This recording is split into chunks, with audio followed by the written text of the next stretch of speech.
Capricorn, this is for you.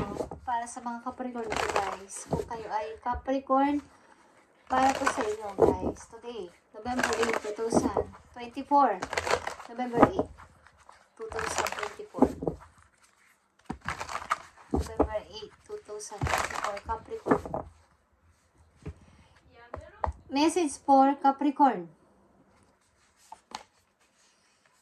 Capricorn, you have voyage, okay? You already have all the answer. Alam mo na ang sagot sa iyong mga katanungan, Capricorn, na kailangan mo ng dumistansya sa mga taong hindi kailangan sa buhay mo, okay? Alam mo ang kasagutan sa iyong mga tanong, sa iyong isip. And may mga friends ka rin dito na hindi mo kailangang husgahan ka agad-agad. Okay, Capricorn? Kung ano man ang iyong nakikita, ano man ang iyong naririnig. May mga kaibigan ka na hindi mo dapat agad-agad huhusgahan. Okay? So, ang ilan sa inyo is kailangan ng dumistansya sa mga taong hindi nararapat sa inyo, Capricorn. Okay? Message sa mga Capricorn. I need 2 message dito. Ngayon, November 8, 2024. Surrendering to the journey, Capricorn, release control sa mga taong kumukontrol sa inyo. Release control. At ano pang message for you? Choosing your path. All is possible. Okay? All is possible sa ngayon pa lang. Simula sa araw na to. Ang image na to ay nakatingin sa same direction, guys. Okay? Choosing your path. Bagong path ng buhay mo. And ang unang message sa inyo is voyage. Okay, voyage ito is nagpapahiwatig na kayo ay kailangan instansya sa inyong kung saan kayo naroon na situation at kayo ay nadidrain na, nasusuffocate na is kailangan mong umiba ng landas sa kanila, okay? Maaring alis kayo sa inyong trabaho, alis kayo sa inyong lugar, Capricorn. O iniisip ninyo na umalis sa inyong trabaho. Okay? Tignan natin ang mga message sa mga Capricorn. Nabibigyan ng message today, November 8, 2024. November 8, 2024. Sa mga Capricorn, tignan natin. May kailangan kayong alisan, guys, na matagal nyo nang kumbaga, matagal nyo na itong pinaplano, matagal nyo na itong pinag-iisipan, but ang hirap naman kasing umalis kaagad-agad. Ang hirap naman kasing mag-desisyon kaagad-agad. But alam mo naman ang kailangan mong gawin. Parang alam mo sa sarili mo na yun ang nararapat.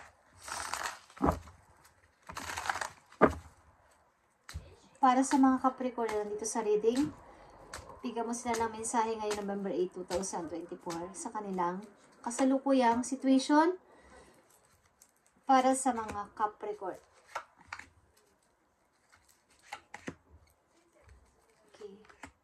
Thank you. Okay. You need to move. 6 of Swords. Para sa iyong bagong pasimula. Para sa iyong bagong pasimula at paghihiling sa iyong sarili, Capricorn. Okay? Kailangan mong alisan ang mga tao at mawalan ka ng kontak sa kanila kung kinakailangan. Sa mga taong nagpapababa sa'yo o nagpapalugmok sa'yo dyan. Okay? You have judgment. Kailangan mo ng final decision dito. Makapag-decide ka na ng bagong mong pupuntahan na path ng buhay, Capricorn.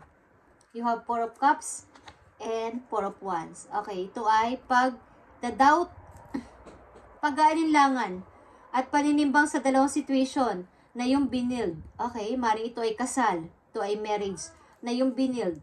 At nandito rin ang judgment, guys. Okay, ito ay isang pamilya na yung binuo, but kailangan ng may umalis, kailangan ng may mag-sacrifice, but nagda-doubt ka. At maaaring pinag-iisipan mong mabuti sa iyong kasalukuyan ang dapat mong gawin. Okay? So, nandito ang 4 of Wands. Okay. Yeah. Something, guys. 10 of Wands and 6 of Cups. Nahihirapan ka na sa iyong marriage. Okay, sa mga Capricorn na nandito sa reading, nahihirapan kayo sa inyong binuong marriage, sa inyong binuong pamilya. At, you know, okay, you already have all the answers. Alam mo, ang answer dito, ang dapat mo lang gawin ay choosing your path and surrendering to the journey, kung ano man ang iyong ninanais, is, huwag mong kontrolin. Okay? Yeah. Knight of Wands or Page of Wands ito. Okay? Page of Wands. May mga humahad lang sa paligid kasi sa inyong relation. Maring ito ay biyanan. Mga sangkot sa inyong relasyon ng tao na to. May mga humahad lang. Ace of Wands and Eight of Pentacles. May mga gusto kong gawin, ba't may humahad lang? Gusto mong magpasimula ng bagong business. Gusto mong magpasimula ng bagong na may kinalaman sa iyong passion, sa iyong kagustuhan para umunlad ang inyong money. But may nangingialam. May kumukontra sa iyong mga kagustuhan, Capricorn. Maring ito ay kontrabida sa buhay ninyo.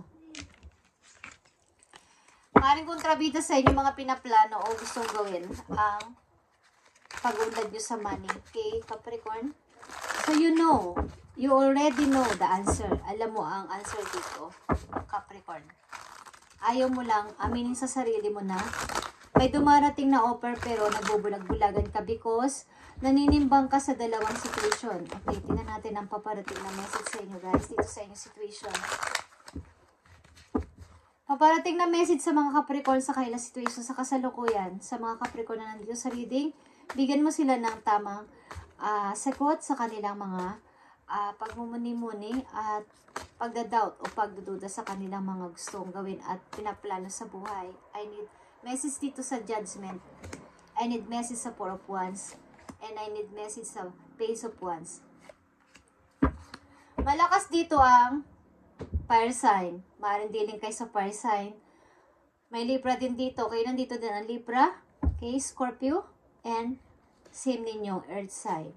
Okay. Tingnan natin ang judgment dito. Yeah. Isipin mo ang iyong pagtanda, Capricorn. Isipin mo ang iyong sarili. Mukhang kayo ay naghahanap ng maayos sa tahanan talaga. Yung masasabing tahanan, hindi bahay, hindi may asawa lang ako at may anak, tama na to. Naghahanap kayo ng inyong totoong tahanan o yung may pag-ibig sa loob ng tahanan. Okay? So kayo ay maaaring nasa middle age na at naghahanap kayo ng inyong totoong masusumpungan na masasabing pamilya. Okay? Sa ilang Capricorn. At Four of Wands is here. Okay? Nandito ang Two of Cups, guys. Mahal na mahal mo ang tao na to. So, kahit anumang pagsubok, anuman ang nangyayari sa inyong relation, sa ilang Capricorn ay mapapatawad mo ang tao na to kahit anuman ang ginawa sa iyong kasalanan ng person na to. Anuman ang mabigat na pasanin na problema na ibinigay sa iyo ng tao na to ay mapapatawad mo, baby. Mapapatawad mo pero nandito yung pag-doubt. Okay. Sapagkat ang tao na to ay tinuturing mong love, the one sa buhay mo. Okay? Ang person na to. Maring ilan sa inyo ay aalis o umalis sa isang situation na kayo ay married sa person na to. Okay? Yeah. Ten of Cups is here. Maring gusto mo ulit mabuo ang yung family kung ito ay nagkahiwalay na kayo ng yung person. Dito ay gusto mong magbalik sa iyong sariling pamilya na dating minahal mo at dating nagbigay sa iyo ng pagmamahal talaga. Okay? Gusto mong bumalik sa iyong sariling pamilya na tinuturing mo talagang tahanan. Naghahanap ka ng, kumbaga, may kasabihan na gusto kong bumalik sa, ang ibon ay aalis, ba't babalik sa dati nilang pugad. Okay? So, ikaw ay naghahanap o gusto mong bumalik sa iyong dating pamilya. Gusto mong mag-reunion kayo ng iyong minamahal, Capricorn. At maaaring meron ditong kumukontra sa iyong mga plano, sa iyong mga gustong gawin. Okay? May kumukontra dito sa mga gusto ninyo mangyari. Maring kayo ay nakipaghiwalay o makikipaghiwalay sa inyo karelasyon sapagkat gusto niyong bumalik sa inyong totoong tahanan, sa inyong totoong naging pamilya. Okay? Maaaring meron dito naging magkahiwalay at nagkaroon kayo ng relasyon sa ibang tao, sa ibang person. At gusto nyo magbalik sa iyong dating minahal, sa ilang Capricorn. Okay?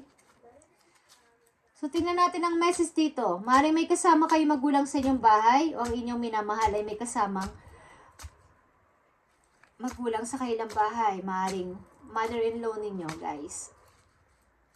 Na nung kabataan ninyo ay naging kung nung kabataan o pagsasama ninyo ng una-una pa lang ng tao na to ay naging kontrabida sa inyong relasyon at kaya kayo ay nagkahiwalay ng tao na to. But at the end of the day, ilan sa inyo na nandito sa reading ay nasa edad na at gusto nyo magbalik sa inyong dating tahanan o dati nyong minahal.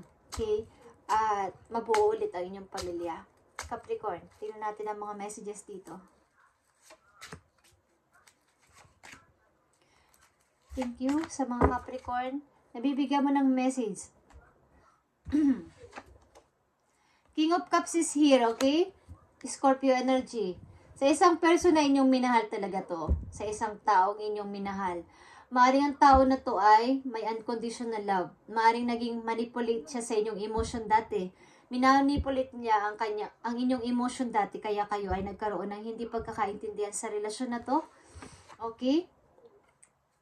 But patuloy at patuloy kang umaasa na ito ay magiging okay pa din. Patuloy kang umaasa na magkakatagpo ulit kayo o magkakausap ulit ng person na to. O hinanap mo ang person na to o vice versa. Okay? Hinahanap ka ng person na to. Okay, Capricorn? At 7 of Pentacles is here.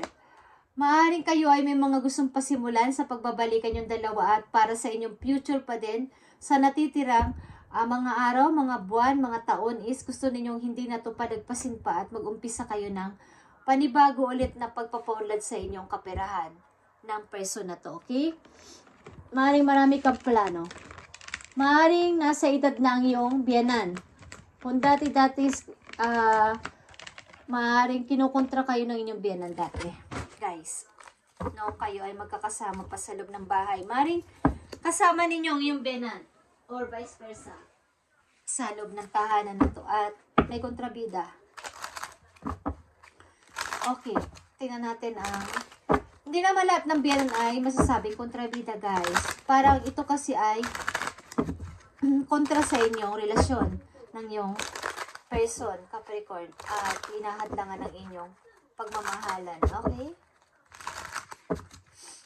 Tingnan natin ang payo sa inyo dito sa inyong situation, Capricorn. Maaaring kayo ay magkakabalikan ng iyong person sapagkat maaaring nagkaroon dito ng awakening, guys. Natuto ang isa't isa sa inyo. Tingnan natin ang payo sa inyong situation. Capricorn, payo sa inyong situation. Maaaring dadalaw ka sa tao na to or may dadalaw sa iyo para dito sa pagkikita na to. Nandito ang anti-love or indecisive action. You are being to unequivocally that it's time to get moving, Capricorn. Set your intention and take action toward making your dreams a reality. You have door in front of you. Trust your instinct here. Okay. Sinasabi sa inyo dito na mag-trust ka sa inyong instinct today o sa mga panahon ngayon na tama ang iyong kutob. Nasa front mo na ang door na nagsasabi na bukas na ang door ulit at kumbaga action mo na lang o decision mo na lang ang hinihintay dito para kung anong intention mo sa pagkikipagkita mo ulit o sa pakipag-usap mo ulit dito is mangyayari. Matutupad ang dream mo na dati ay sinasabi mo na baka imposible. Magiging reality ito kung ang intention mo ay pure. Capricorn, maaaring magbabalik ka sa iyong dating tahanan, sa iyong dating minahal na pamilya at naghahanap ka ng totoong pamilya talaga sa kasalukuyan. At alam mo kung ano answer sa iyong mga katanungan sa isip mo. Maaaring ikaw ay bibisita or may bibisita sa iyo or vice versa, okay? Maaaring hinahanap mo ang address nila o hinahanap mo ang dati ninyong tinirhan. Alin man dyan, guys, naghahanap ka. Okay? Kailangan lang dito ay yung iyong intention kung ito ba ay good or bad sa iyong gagawin na to. Nasa harapan mo na ang door. Bukas na ang door ulit at maaaring mapapatawad ka na yung person or mapapatawad mo siya. Okay? Alin man dyan. Pagkat ito ay kasal. Ito ay kasal ka sa person na to or nagmahalan kayo talaga ng malalim ng person na to. At meron ditong hindi lang pagkakaintindihan sa inyong relation kaya nagkaroon ng paghihiwalayan. At you have door in front of you. Trust your instinct. Here. Kailangan mo lang mag-trust sa iyong instinct at mangyayari sa inyong dalawa ng iyong person. Okay? Tingnan pa natin ang dalawang message dito. Last message sa mga Capricorn dito sa kanilang situation. Para lang to sa mga Capricorn na bibigyan ng message guys. Kung ito ay hindi para sa inyo, ay wag niyo ipilit. Okay. Ngayon ay November 8, 2024. At ito ay para sa mga Capricorn na maybe inahangad ninyo na kayo ay magkasamang muli at maging masaya together. Come together, okay? At maaaring ito ay nagkahiwalay kayo ng pansamantala but unrequited love ito, Capricorn. At gusto mo ulit magbalik sa'yo tahanan na ngayon ikaw ay nasa edad na, okay? Or nasa, kumbaga, hindi na kayo bata. Okay? Nakapag-isip-isip na kayo ng napakatagal na panahon dito. I need to message pa dito kay Capricorn.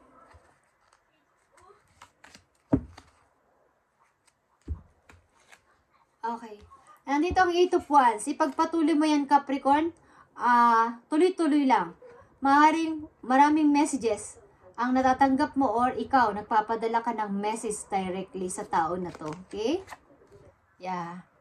Ito ay pagtatagpo ulit ng dalawang person na nagmahalan at ikinasal, guys. Come together ito, guys. Come together. At ito ay posible. Ito ay posible mangyari sapagkat hirap na hirap ka na galing sa nakaraan mong isipin. Binabangot ka ng iyong nakaraan at broke na broke ka hanggang ngayon. Okay? Sapagkat niisip mo pa din ang person na to. Thank you, Capricorn, and sana kayo magkita na as soon as possible is magkita na kayong dalawa. At ito ay ipagpipray natin. Thank you and God bless, Capricorn.